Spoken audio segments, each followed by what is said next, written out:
ये सातों देवा भगवान। अभी तो हमारे पास समय है। श्रीरंगम मंदिर की भी जो निर्माण है, जो दक्षिण वाले मूल मंदिर का है, तो उसके निर्माण में एक दोनों का नाम मुझे विस्मित हो रहा, मामा और भांजे थे, और दोनों बहुत ही परम वैष्णव थे। मामा और भांजे दोनों की जोड़ी। और उस समय जहाँ पे श्रीरंगम आज बना हुआ है, उसके आसपास कोई ठाकुर का मंदिर नहीं था। तो दोनों मामा भांजे सेवा पूजा तो किया करते थे, पर उनके मन में एक अभिलाषा थी कि ठाकुर जी का कोई भव्य मंदिर होता तो उसमें हम लोग भी पूजा करते और भक्तजन भी आके ठाकुर जी का दर्शन करते। पर दोनों जो है बहुत ज़्यादा साधन संपन्न नहीं थे, सामान्य किसान थे मामा भांजे, और दोनों चिंतन मंथन करते थे, ठाकुर जी की सेवा पूजा करते थे। दोनों कुलीन ब्राह्मण थे दक्षिण भारत के। तो उस समय भारत में जैन संप्रदाय का आविर्भाव हो चुका था, और जैन संप्रदाय में आज भी आप देखोगे कि व्यापारी वर्ग बहुत ज़्यादा जुड़े हुए हैं। तो उस समय दक्षिण भारत में लगभग बेंगलोर के पास में एक बहुत ही प्रसिद्ध, उसका भी नाम है, चूँकि अभी मेरी पूरी एकाग्रता वहाँ पे नहीं जा रही है, तो वह जैन मंदिर बड़ा घनाट था और सोने की मूर्ति थी, सोने का ऊपर जो कलश था, ये सारा कुछ सोना ही सोना था। तो मामा भांजे ने सोचा कि यदि उस जैन मंदिर में चलें, कुछ दिन हम लोग सेवा पूजा करें, तो वहीं से कुछ न कुछ ठाकुर जी की विधि व्यवस्था बन जाएगी, तो हम लोग ठाकुर जी का मंदिर बना लेंगे। मामा भांजे की जोड़ी थी और दोनों हाँ में हाँ मिलाते थे एक दूसरे के। तो दोनों में हाँ से हाँ मिलाते हुए वे जैन मंदिर में पहुंच गए, और वहाँ के जो मालिक लोग थे उनसे कहे कि सरकार, हम लोग आपके मंदिर में सेवा पूजा करना चाहते हैं भाव से। उन्होंने कहा ठीक है, सेवा पूजा करो। तो उन्होंने जो है ठाकुर जी की सेवा पूजा करनी शुरू कर दी, और खूब मन से सेवा पूजा करें। और सेवा पूजा करते करते इतना उन्होंने वहाँ के जो ट्रस्टी लोग थे, एक तरीके से कहें कि सबका दिल जीत लिया। अब मंदिर की चाबी भी उन्हीं के पास रहने लगी। जब उन्होंने सबका विश्वास जीत लिया, तब एक दिन मामा भांजे विचार करते हैं कि सरकार ये बताओ, हम लोग यहाँ पे सेवा पूजा करने तो आए नहीं थे, ये हमारे उद्देश्य तो नहीं था। हमारा उद्देश्य था कि यहाँ से कुछ धन संपदा की व्यवस्था करेंगे और चल के अपना मंदिर बनाएंगे ठाकुर जी का। तो यहाँ पे कोई ऐसी व्यवस्था तो नहीं बन रही है। काम करते हैं, ये ठाकुर जी हैं और इन्हीं को चुरा ले चलते हैं, सोने के ठाकुर जी हैं, और इन्हीं को बेच के जो है हम अपना मंदिर का निर्माण कर लेंगे। तो उन्होंने युक्ति लगाई कि यदि हम बाहर से ताला बंद होता है, ताला तोड़ के चोरी करेंगे तो हम ही लोग पे नाम आएगा, तो कुछ ऐसी विधि व्यवस्था करेंगे कि हम लोग का नाम भी नहीं आए और चोरी भी कर लें। तो उन्होंने कहा कि ठीक है। तो उसमें मंदिर के ऊपर जो गुम्बद था, गुम्बद कुछ इस तरीके से चूड़ी पे फिट था कि वे खुल जाता था और वहाँ से कोई व्यक्ति निकल सकता था। तो उन्होंने विधि व्यवस्था बना के जो है बाहर से तो जैसे ये लगा दिया कुंडी, और अंदर दोनों रह गए। मध्य रात में जो है भांजे को मूर्ति ली सोने की, और उस गुंबद से जो है पार कर दी। एक ने पार किया, अभी जो है भांजे ने पार की मूर्ति बाहर हो गई, भांजे साहब भी बाहर हो गए। और मामा जी जो है इतने प्रसन्न हो गए कि अब तो ठाकुर जी का मंदिर बनेगा, कि खुशी के मारे उनका शरीर दुगना हो गया, फूल गए। हकीकत घटना है कि इतनी खुशी हो गई कि अब तो इतना सोना हमने यहाँ से ले चल रहे हैं कि ठाकुर जी का भव्य मंदिर बनेगा। और वे गुंबद से जो निकलने का रास्ता था वहाँ से निकल नहीं पाए, खाली मुंडी उनकी निकल रही थी, बहुत मुश्किल। तो भांजे से कहते हैं कि बेटा, ये भांजे ये सुनो कि यदि हम लोग पकड़े गए, अब तो मूर्ति वहाँ से उखाड़ ही ली है, और वे जो वहाँ फिट थी उखाड़ ली, पता तो चल ही जाएगा चोरी हुए हैं, और बड़ी बेइज्जती होगी, बड़ी बदनामी होगी। तो एक काम करो, तुम हमारे सर को काट के अपने साथ ले जाओ। धड़ से कोई क्या पहचानेगा, धड़ तो मोटा वैसे हो गया, धड़ से नहीं पहचाना जाएगा कि वही दोनों ने चोरी की है। तो कोई रास्ता नहीं मिला, तो भांजे ने वे मामा की युक्ति मान ली, और मामा के सर को काट के मूर्ति मामा के सर को और लेके जो है चल पड़ा। चूँकि वहाँ से जहाँ पे श्री रंगम मंदिर है वहाँ तक पहुँचने में 1-2 दिन पैदल चलने में लगता था। और भांजे जी चिंतन मंथन करके वहाँ पहुँच रहे हैं कि मामा का तो हमने सर काट दिया, मामा नहीं रहेंगे, फिर भी चलो ठाकुर जी के लिए ये भी मंजूर है। और चलते चलते जब वहाँ पे पहुँचे तो क्या चमत्कार देखते हैं कि मामा जी पहले कुर्सी पे बैठ के और मंदिर का निर्माण कार्य शुरू है। मतलब बड़े बड़े पत्थर के टुकड़े गिरे हुए हैं और उस पर नक्काशी चल रही है, क्योंकि वहाँ से वहाँ तक पैदल पहुँचने में टाइम लगा। और मामा जी पहले वहाँ से निर्माण कार्य चालू करवा रखे, चूँकि पैसा तो आ ही गया है, थोड़ा सा ऑर्डर कर दो, जब तक काम चलेगा तब तक आ जाएगा तो पैसा दे देंगे। तो उस मामा और भांजे ने मिलके वही श्री रंगम मंदिर आज है, जो आज वहाँ पे बहुत सुरक्षित है। और श्री रंग मंदिर की ऊंचाई ऐसी है कि आप ऐसे झांकोगे तो पूरी गर्दन टेढ़ी करोगे तब आपको उसका शिखर दिखेगा, है ना। चूँकि वीडियो में तो देख रखा है, प्रत्यक्ष देखने का सुअवसर हमें भी प्राप्त नहीं हुआ है, पर 2024 का मेरा संकल्प है कि पूरे भारत का हम देख लेंगे। तो ये एक है, भारत में एक से एक भक्त हुए हैं जो बड़ी दिव्य कीर्ति पताका स्थापित किए हुए हैं। और मंदिरों के मामले में तो दक्षिण भारत के सारे मंदिर एक से एक बड़े खूबसूरत, बड़े मतलब की प्रकट है। और आतंकवादियों ने, आतताइयों ने उत्तर भारत के मंदिर को तो छिन्न विच्छिन्न किया है, पर दक्षिण भारत के आज भी अधिकतम मंदिर पूरी तरीके से सुरक्षित हैं। और उसके पीछे यही कारण था कि जितने भी आतताई जिसको आए हुए हैं, आक्रमणकारी कह ले, आतताई कह ले, वे सब इधर पाकिस्तान के रास्ते से आए, तो उनकी सारी शक्ति यहीं जाटों से, क्षत्रियों से लड़ने में खप गई। वहाँ तक जाते जाते उनके अंदर वे हिम्मत ही नहीं बचती थी कि कुछ कर सके, इसीलिए सारा मोर्चा जो है इधर ही लोगों ने संभाल लिया। तो इसी के कारण दक्षिण भारत के आज भी अधिकतम मंदिर जो है पूरी तरीके से सुरक्षित और जागृत है। जागृत तो हमारे जैसे बद्रीनाथ भगवान भी है, बद्रीनाथ भगवान साक्षात जागृत है। गए हैं ना आप? मूल बद्रीनाथ भी नहीं गए हैं, जरूर जाइए, जरूर जरूर। देखिए आप लोग तो आध्यात्मिक व्यक्ति हैं और हमारे को भारतीय आध्यात्मिकता होने के कारण, आस्तिक होने के नाते हमने अपने को चारों धाम एक बार यदि भगवान ने संपन्न बनाया है आर्थिक रूप से, शारीरिक रूप से, तो चारों धामों के दर्शन कर लीजिए। चारों धाम मतलब पूर्व में जगन्नाथपुरी, दक्षिण में कन्याकुमारी और पश्चिम में श्री द्वारिकाधीश भगवान और उत्तर में केदारनाथ, बद्रीनाथ। ऐसे धाम में बद्रीनाथ की गिनती होती है। केदारनाथ भगवान तो 12 ज्योतिर्लिंग में आते हैं, पर धाम में बद्रीनाथ भगवान की गिनती होती है। तो उत्तर में बद्रीनाथ धाम, पूर्व में जगन्नाथपुरी और दक्षिण में कन्याकुमारी और पश्चिम में द्वारिकाधीश, रामेश्वर जी। हाँ, तो द्वारिकाधीश तो यह मिट्टी ने भी दर्शन कर लिया है। और जगन्नाथपुरी का दिसंबर में 30 दिसंबर का हमारा टिकट है, जगन्नाथपुरी जा रहे हैं और 1 हफ्ते के लिए जा रहे हैं। चूँकि इस आसपास कोणार्क मंदिर ये सारा कुछ है, तो हफ्ते भर का आनंद लेके 7 जनवरी वापस आने का है।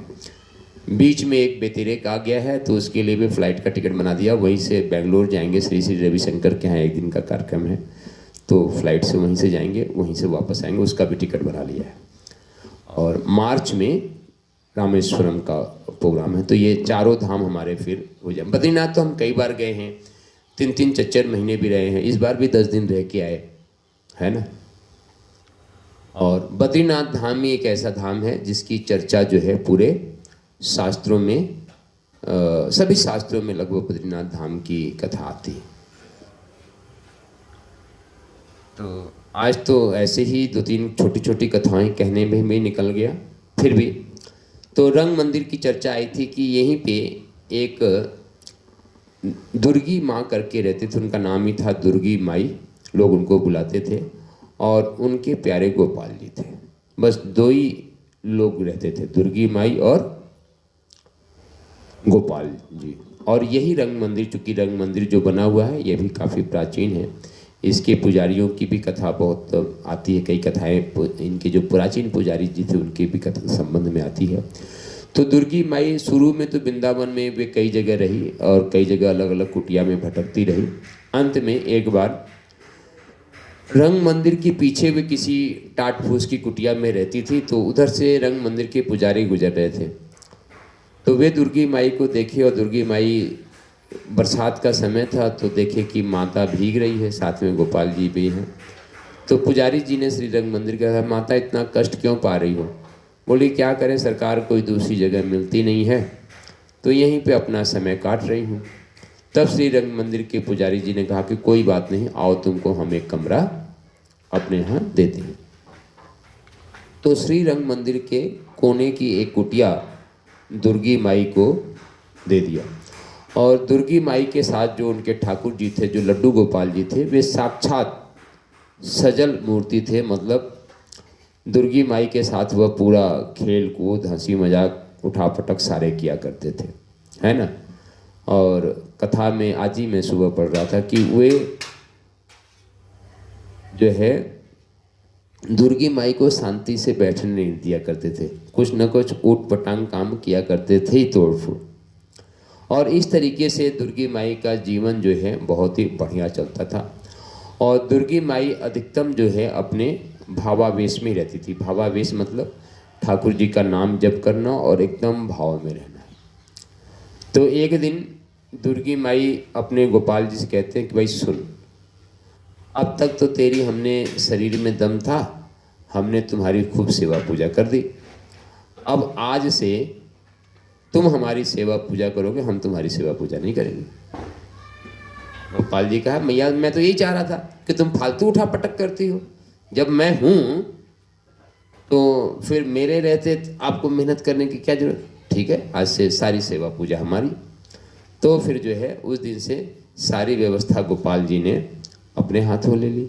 अपने हाथों मतलब कुएं से जल लाना, आटा इकट्ठा, मैया को आटा, भोग जो है सिर्फ माता जी बनाती थी, बल बाकी ऊपर का जैसे कुएं से पानी लाना और भी बाजार से सामान लाना, यहाँ तक कि सारा काम।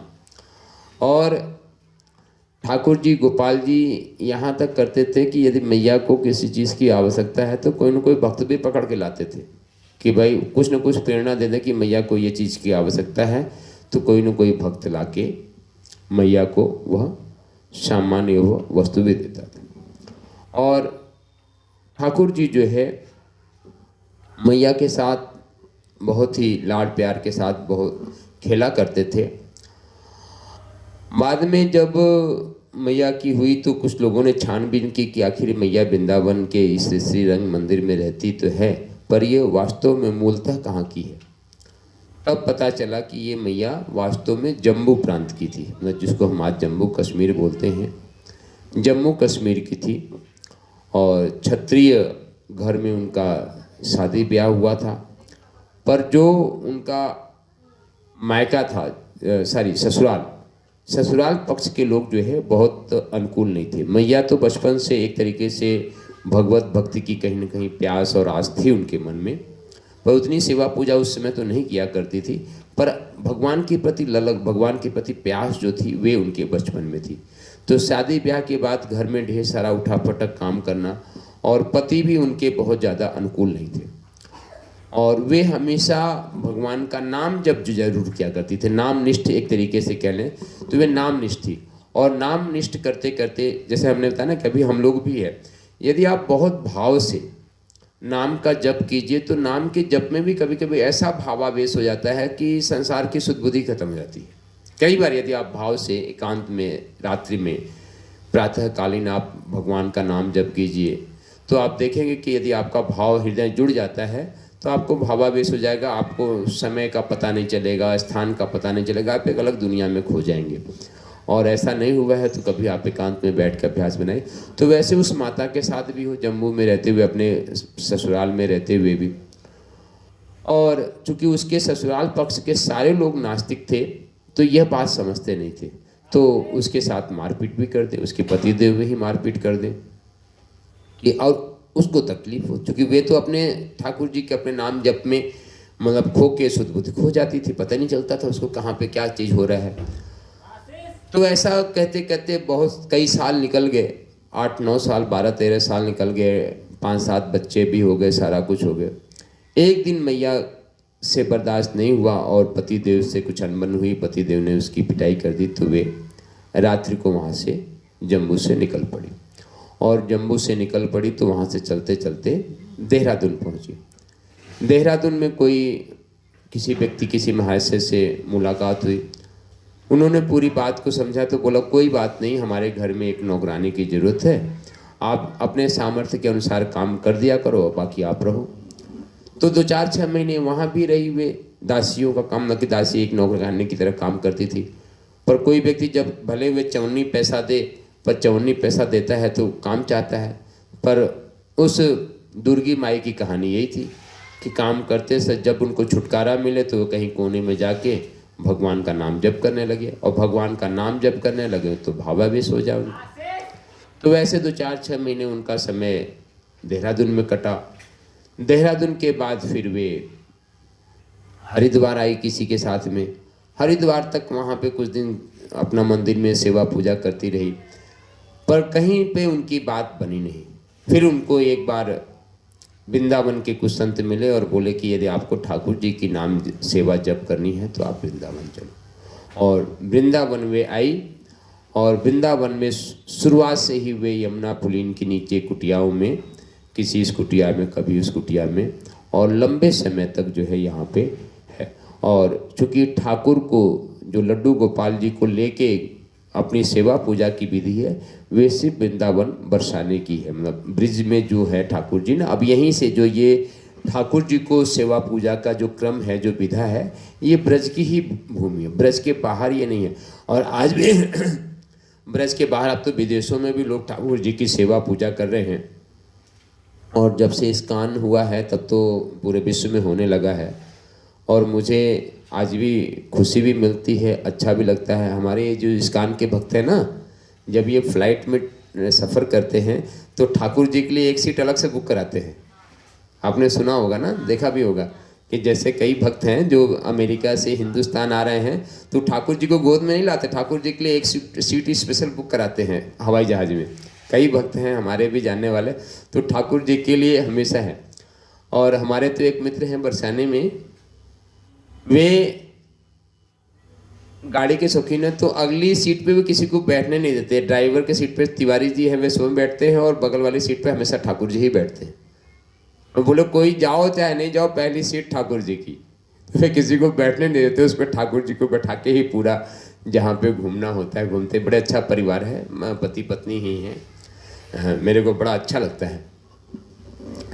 तो ठाकुर जी को तो इस तरीके से दुर्गी माई अपने ठाकुर जी को लेके सेवा पूजा करती रही। फिर अंत में हमने बता दिया कि श्री रंगदेव जी की पुजारी ने कृपा की और उनको एक कुटिया दी। एक बार मैया के मन में आई कि गोवर्धन भगवान की परिक्रमा ली जाए, की जाए। तो अब छोटे से तो गोपाल जी, तो गोपाल जी को पोटली में बंद करके सर पे रख ली, और सर पे रख के जो है मैया परिक्रमा करने लगी। और परिक्रमा करते करते मैया नाम जप में इतना खो गई कि पोटली कहीं रख दी और भूल गई पोटली। और जब पोटली भूल गई तो ठाकुर जी भी कहाँ पे, और मैया कुछ दूर गई, अब कहाँ पे पोटली रखी उसमें पता ही नहीं, ठाकुर जी भी। और जब मैया को होश आया तो मैया चिल्लाने लगी, रोने लगी कि हमारे ठाकुर जी कहाँ गए, अब गोपाल जी को कैसे ढूंढूंगी, कहाँ ढूंढूंगी, अब इतना बड़ा गोवर्धन परिक्रमा। और बूढ़ी मैया। फिर एक गोसाई जी मिले, बोले मैया काहे रो रही है? बोले हमारे गोपाल जी थे और मैं परिक्रमा में सुध बुध खो बैठी और अपने ठाकुर जी गोपाल जी को पता नहीं कहाँ छोड़ आई। बोली वो तेरे गोपाल जी हैं कि दूसरे के गोपाल जी हैं? वे गोसाई जी बोले वो भी पहुंचे हुए होंगे। बोले नहीं हमारे गोपाल जी हैं। तो बोले तू कहाँ रहती है? बोले मैया ने बोला कि मैं तो रंग मंदिर में रहूं, रंग मंदिर में एक हमारी कुटिया है। बोली जा, ये तेरे गोपाल जी हैं तो तू घर जा कुटिया पे, वहीं पे ठाकुर जी मिलेंगे, तेरे से पहले पहुंच गए वहाँ पे। और जब मैया आके दरवाज़ा खोली तो देख रही कि अंदर जो है गोपाल जी मस्ती से सो रहे हैं, क्योंकि परिक्रमा करके आया था, दम खराटे मार के गोपाल जी सो रहे हैं। तो मैया ने जगाया, और मैया जगा के बोलती के रे लाला तू वहाँ से काय भाग आयो? बोले मैया जब तैर के भूल गई तो हम क्या करें, हमको रास्ता पता नहीं था तो इसलिए हम अपनी कुटिया में आके आके सो रहे है ना। तो एक से एक दिव्य लीला जो है दुर्गी मैया के गोपाल जी माता जी के साथ करते थे। और एक दिन मैया ने गोपाल जी से बोले कि गोपाल जी अब तो तू अपने धाम ले चल, अब यहाँ रहने का मन नहीं करता। गोपाल जी भी लीलाधारी के मैया ऐसे नहीं ले चलेंगे, यदि ले चलेंगे तो तेरे को रेशमी साड़ी पहनना पड़ेगा, बढ़िया चूड़ी पहननी पड़ेगी, मांग में सिंदूर धारण करना, इतना मतलब जो एक पतिव्रता स्त्री का श्रृंगार इतना करना पड़ेगा, तब ले चलेंगे। तो मैया नाराज हो गई। अरे लाला जो है तू कैसी बकवास करे, कहीं मैया अपने बेटे से शादी करे। बोले मैया वैसे तो हम तेरे बेटे हैं, पर हम ठाकुर भी तो हैं, और तेरे को अपने धाम ऐसे थोड़े ले चलेंगे, ले चलेंगे तो सुहागिन बना के ले चलेंगे। तो ऐसी लीला चलती रही गोपाल और गोपाल जी की मैया में। और कथा में आता है कि 1977 में, मतलब 1972 तो हमारा जन्मदिन है, 1977 में मैया ने ब्रह्म मुहूर्त की बेला में एकादशी के पावन दिन जो है भगवान के धाम में जो है लीन हो गए। तो ये दुर्गी मैया और गोपाल भगवान की कहानी, ये चरित्र कहने का यही तात्पर्य है कि यदि भगवान को मन से, भाव से, प्रेम से, नाम जप से रिझाया जाए तो भगवान आज भी रिश्ते, आज भी रिश्ते।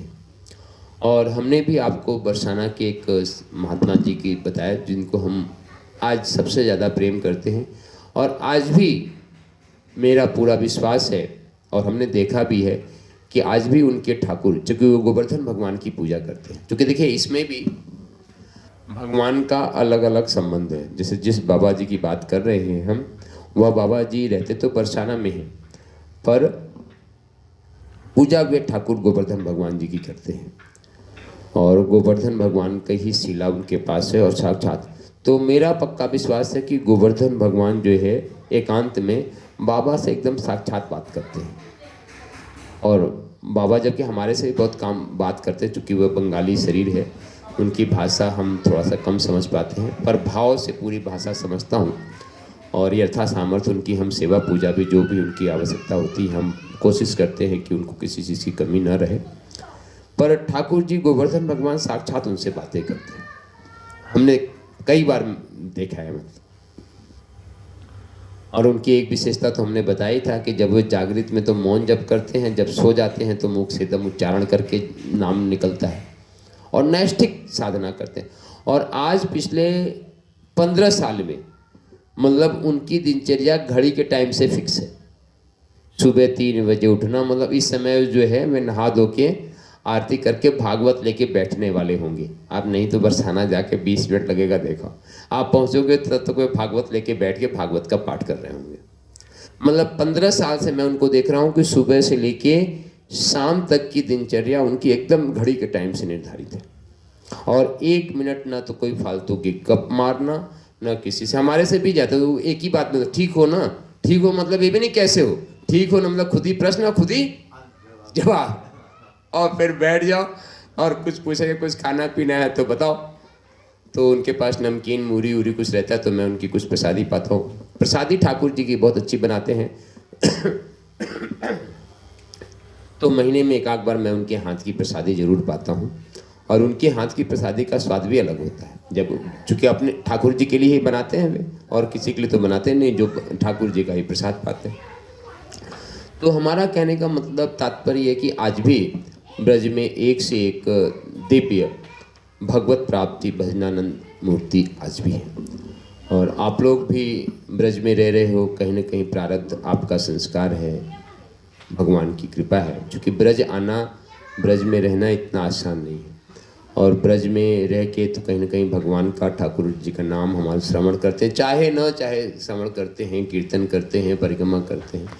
तो कहीं ना कहीं इस कलिकाल में हम सबका प्रारब्ध है, हम सबके जीवों का पुण्य उदय होता है, तो ये सारी चीज़ें मिलती हैं।